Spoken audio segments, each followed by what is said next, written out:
Throughout history, the phrase "as above, so below" has been a cornerstone of esoteric thought, representing the profound connection between the spiritual and physical realms.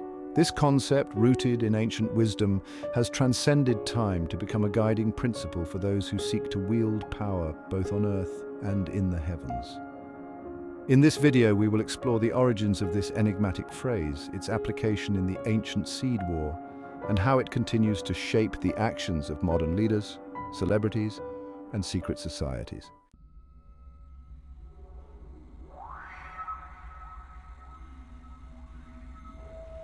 The phrase "as above, so below" originates from the Emerald Tablet, a foundational text in Hermetic philosophy attributed to Hermes Trismegistus. Hermes, a syncretic figure combining elements of the Greek god Hermes and the Egyptian god Thoth, was revered as a master of wisdom and alchemy.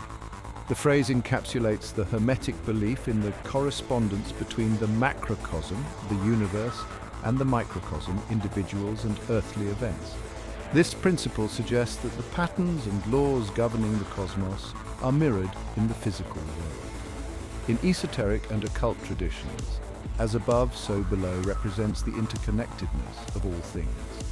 This idea is visually captured in the figure of Baphomet, as depicted by the 19th century occultist Eliphas Levi.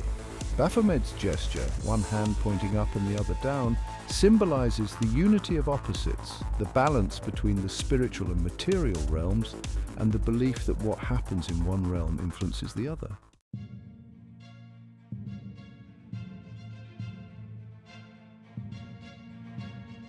In the context of the seed war, the "as above, so below" principle manifests in the rebellion of the fallen angels, also known as the Watchers. As detailed in the Book of Enoch, these angels abandoned their heavenly posts above and descended to earth below. Their actions were a direct violation of divine order, leading to the creation of the Nephilim, a race of giants born from the union of divine beings and human women. The Nephilim symbolized the merging of the spiritual and earthly realms, resulting in widespread corruption and violence. This perversion of the natural order necessitated divine intervention, culminating in the Great Flood, a cosmic reset aimed at restoring balance. The flood is a clear example of how divine actions above were mirrored by catastrophic events on earth below. This restoration underscores the "as above, so below" principle, where the disruption of balance in the spiritual realm required a rebalancing of the physical world. The flood serves as a powerful reminder of the consequences when divine and earthly realms fall out of alignment.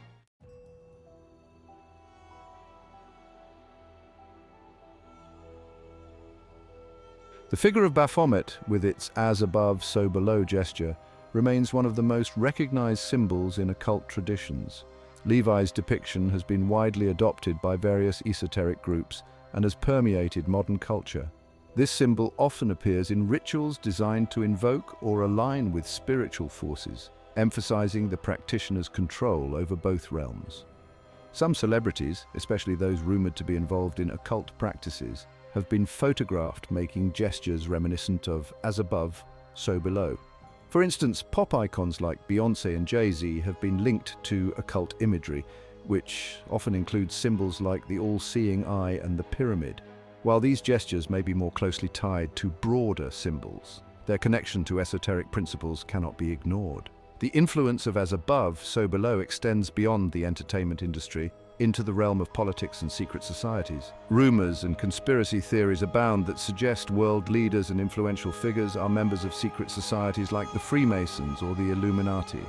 These groups are known to use symbolic gestures as part of their rituals, often aligning their actions with the harmony between spiritual and material realms.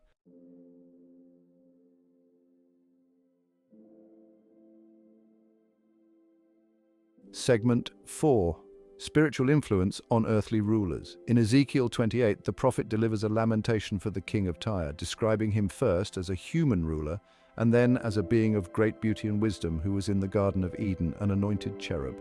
This passage suggests that the king of Tyre was not just a human monarch, but also a manifestation of a higher, possibly fallen, spiritual being. This duality reflects the "as above, so below" principle, where the rebellion of a celestial being, above, leads to the downfall of an earthly ruler, below. In Daniel 10, the prophet's prayers trigger a spiritual battle in the heavens. The angelic messenger explains that the Prince of Persia, a powerful spiritual entity, resisted him for 21 days, delaying the response to Daniel's prayers. This passage reveals the profound impact of spiritual forces on earthly affairs, where the victories and defeats in the spiritual realm directly influence the course of human history. The Bible provides several examples of the divine council's influence over earthly rulers. In Psalm 82 and Job 1, we see spiritual beings serving as rulers or authorities over different aspects of creation. These beings are believed to guide, influence, or even control the actions of earthly rulers, reinforcing the as above, so below principle, where the decisions made in the spiritual realm directly impact the fate of nations.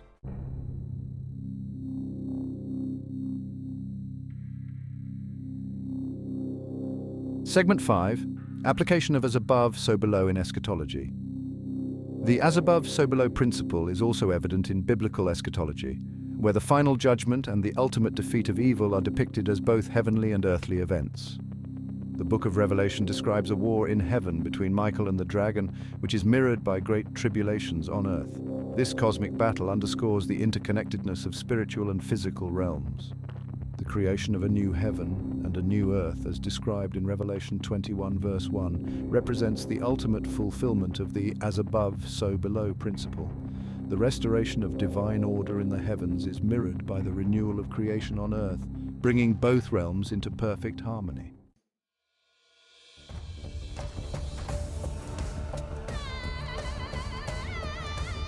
The concept that earthly rulers are avatars or representatives of divine beings is not unique to the Bible.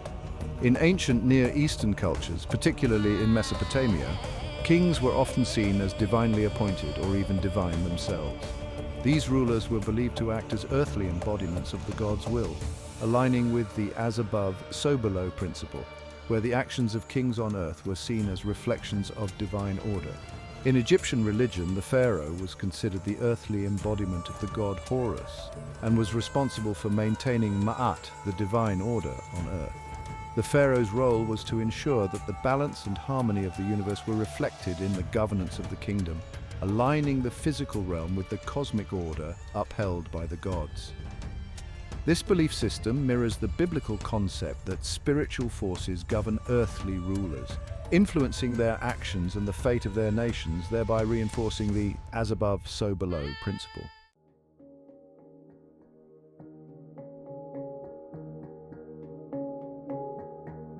In Matthew 16:19, Jesus tells Peter, "I will give you the keys of the kingdom of heaven.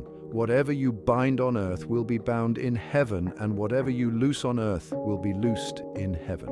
This verse encapsulates the as above, so below principle by stating that actions on earth have corresponding effects in the heavenly realm. The decisions made by the apostles concerning church discipline and doctrine are recognized and enforced in heaven, highlighting the reciprocal influence between the two realms. Daniel 10 provides a vivid illustration of how earthly actions, such as prayer, can influence spiritual warfare in the heavens. The angelic messenger reveals that from the moment Daniel began to pray, his words were heard in heaven, but the Prince of Persia resisted the messenger for 21 days. This delay underscores the profound impact that human actions can have on spiritual battles, demonstrating the interconnectedness of heaven and earth. And in Genesis 18:20-21, God states that the outcry against Sodom and Gomorrah is great, and their sin is very grave. This prompts a divine investigation and eventually leads to their destruction. This passage illustrates how human actions, particularly sin, can provoke a response from the divine realm, influencing decisions that have dramatic consequences on earth. It reinforces the idea that moral and ethical behavior on earth can sway divine judgment, emphasizing the reciprocal relationship between the two realms. 1 Kings 22:19-23 describes the prophet Micaiah's vision of the divine council, where God asks who will entice King Ahab into going to war. A spirit volunteers and becomes a lying spirit in the mouths of Ahab's prophets, leading to Ahab's downfall. This passage reveals the profound influence that decisions made in the heavenly court have on earthly rulers, illustrating how divine and spiritual forces guide the fates of nations. The Day of Atonement, or Yom Kippur as described in Leviticus 16, involves rituals that cleanse both the people of Israel and the sacred space. These rituals, performed by the high priest, have the effect of purifying the community and restoring cosmic order. This act demonstrates how earthly rituals can have profound spiritual effects, aligning the physical realm with the divine will and ensuring the continued harmony between heaven and earth. Revelation 12 depicts a war in heaven between Michael and his angels and the dragon, Satan, and his forces. The dragon is defeated and cast down to earth, where his influence continues to wreak havoc. This passage underscores how spiritual warfare in the heavenly realm can have direct and often devastating consequences for the earthly realm, reinforcing the concept that the two realms are deeply interconnected and mutually influential. In Acts 12, the early church prays earnestly for Peter's release from prison. In response, an angel is sent to free him, leading him out of prison miraculously. This event highlights the power of collective prayer and faith, demonstrating how human actions on earth can prompt divine intervention, altering the course of earthly events and underscoring the dynamic interaction between heaven and earth. Malachi 3:16-18 describes how those who fear the Lord and meditate on his name are recorded in a book of remembrance before God. This passage suggests that righteous deeds and thoughts on earth are noted in the heavenly realm and will be taken into account during the final judgment. It reinforces the idea that earthly behavior has lasting consequences in the heavenly realms, influencing one's ultimate fate. Jacob's vision of a ladder reaching from earth to heaven, with angels ascending and descending, illustrates the continuous connection between the two realms. This imagery reinforces the as above, so below concept, symbolizing the fluid movement and communication between heaven and earth, and the ongoing interaction between the divine and the human.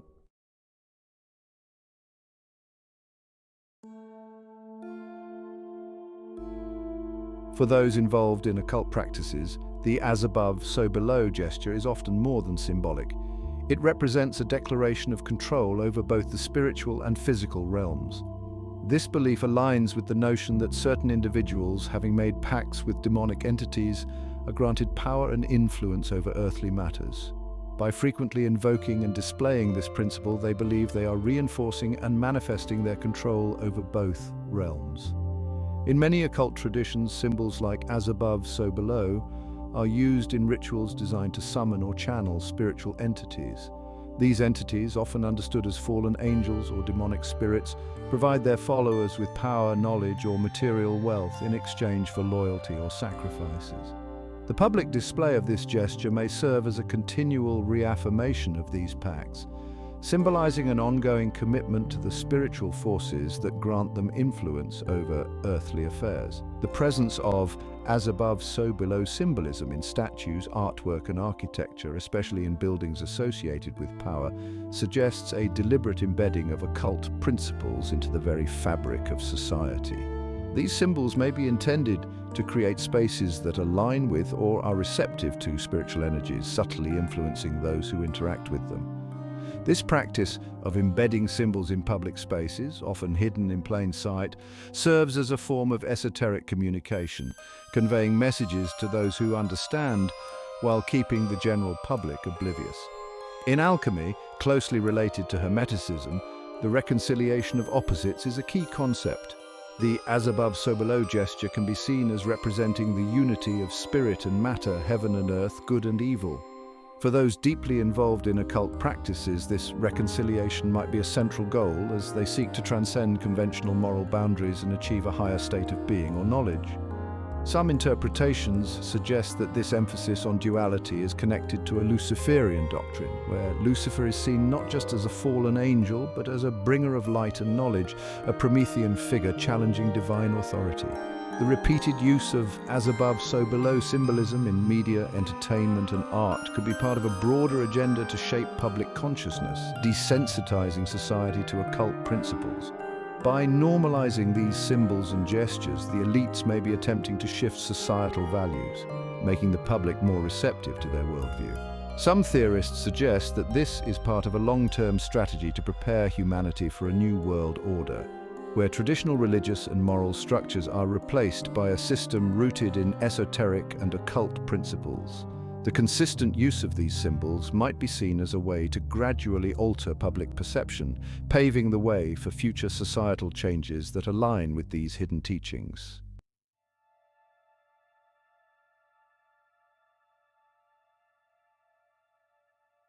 The as above, so below gesture, deeply embedded in ancient wisdom and modern occult practices, represents more than just a symbolic connection between the spiritual and physical realms.